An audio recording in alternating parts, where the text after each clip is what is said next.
course, there are quite a few frames to go yet. They'll all be happening yet. They've gone to the dressing rooms, but as I say, we stay here to try and entertain you. And if you're a fan of the old 007, you'd have seen him working with aeroplanes and skiing and Russian tanks and just about everything else to see what the old Bond can do with it all.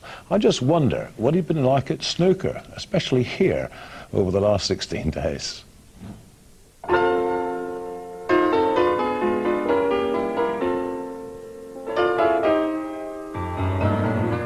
Nobody does it better.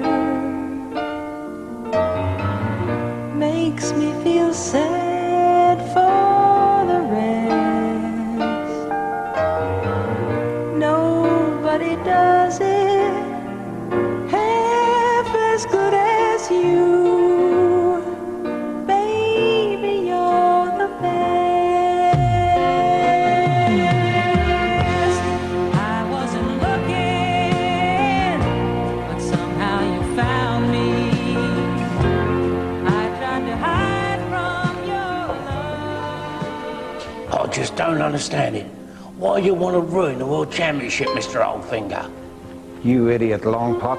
I've told you 1,000 times. Which was the greatest ever final? 1985, boss. Yeah, and who was the greatest ever champion? You was the greatest ever champion. Yeah, well, I'm going to make sure it stays that way. First, I've got to eliminate that 007. Who's that? 7 times world champion, Stephen Hendry, the whippersnapper. Hypno Joe, is that you?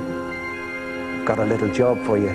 I want you to repeat after me. You can beat Stephen Hendry. I can beat Stephen Hendry. Keep saying it. I can beat Stephen Hendry. Well done. I can beat Stephen Hendry. The 007 and defending champion looked like the hypnotised one as he became the most remarkable casualty of the first round. Stuart Bingham neutralised the Scot with a mesmerising 10-7 victory. Mission accomplished. Other notable agents shaken and stirred out of the crucible at this early stage were former finalist Peter Ebdon, from Iceland with Love, Christian Helgason, and our man from Hong Kong, Marco Fu. 5 centuries seemed to be driving Ronnie into the second round, but a 10-9 upset saw David Gray revoke the Rockets' licence to thrill.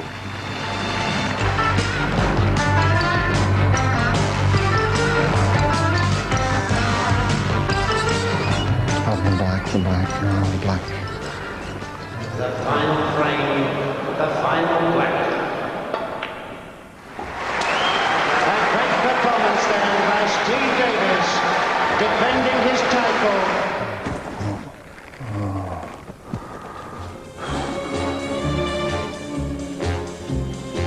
No, Pop, I think it's time to eliminate some more players.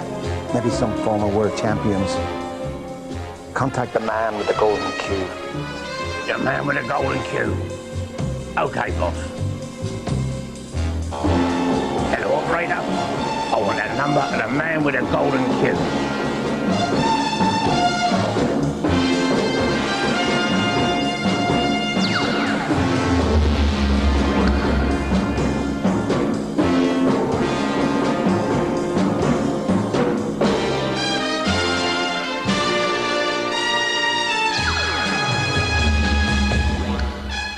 Steve Davis was just one of 3 world champions to be shot down.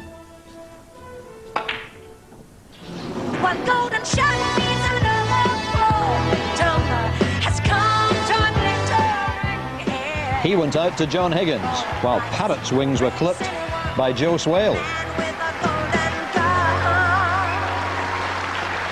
And Ken Doherty was picked off by the Robin Hood of snooker, Anthony Hamilton.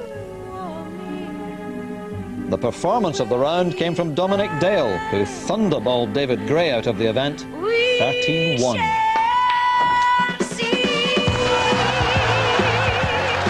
But once more it was Jimmy White who was threatening to take over the Worlds. He blew away Hendry's assassin, Stuart Bingham, to revive hopes of that first world title.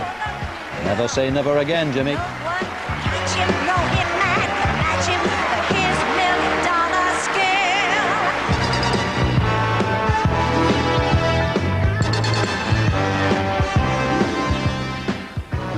doing well, little sweetie.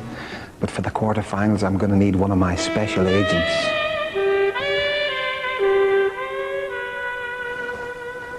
Hello, my little angel of destruction. How would you like to play a major role in my big production?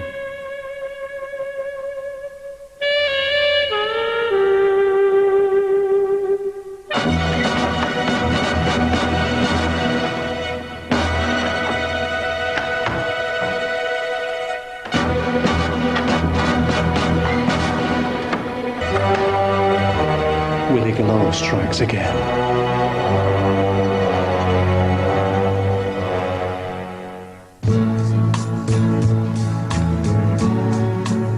Wales's Dominic Dale seemed strangely unable to reproduce his form of the previous round, and it was Joe Swale who swept into the semi-finals. The time in the world, time enough. Mark Williams, #1 next season, lifted Welsh spirits as he saw off Ireland's Fergal O'Brien. Love has in store, we have all. John Higgins had some time in his hands as he potted the living daylights out of Anthony Hamilton, winning with a session to spare. If that's all we have, you will find we need nothing more.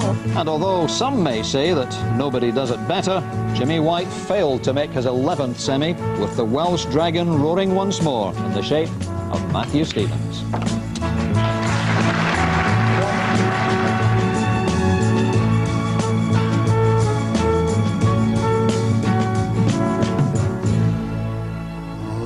I can't believe I haven't brought this tournament to his knees yet. It's given me a terrible headache.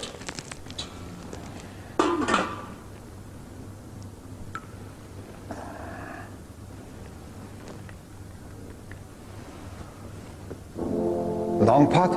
I've got a new fiendish plan, but we're gonna need our sneakiest, nastiest, and most evil agent. Who do you need, boss? Jaws? Scaramanga? Gloria Honeyford? No, for this we need Dr. V. Not Dr. V.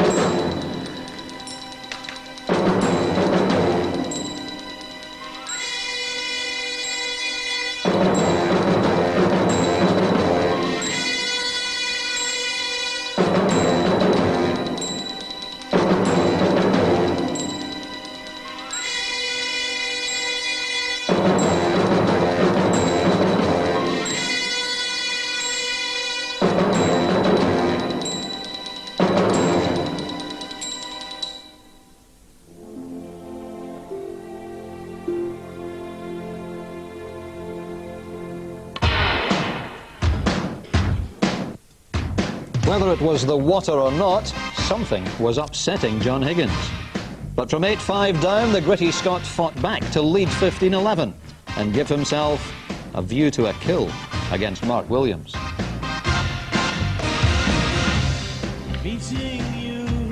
But a 4-frame lead was not enough. Williams reeled off 6 in a row to reach his second successive final.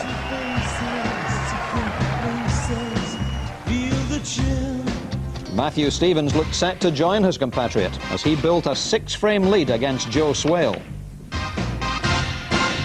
Swale launched a comeback, but the Welsh were proving that these days, nobody pots it better. Stevens won to make it a first all-Wales final, guaranteeing the first Welsh champion since Terry Griffiths 21 years ago.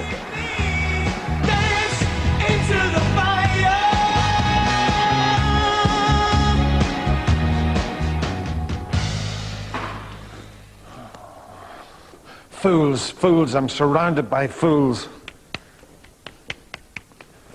Long pot, you're going to have to get down to the Crucible Theatre and disrupt the final yourself. Our boss, our. You'll think of something. Get down there quick, though.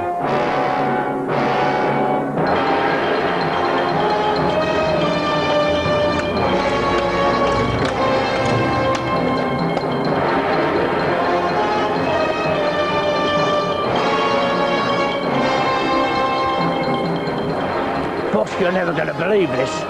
You idiot. Wait till I get my hands on you. My little sweetie, they don't understand the 1985 final. 18.5 million people after midnight. Missed blacks.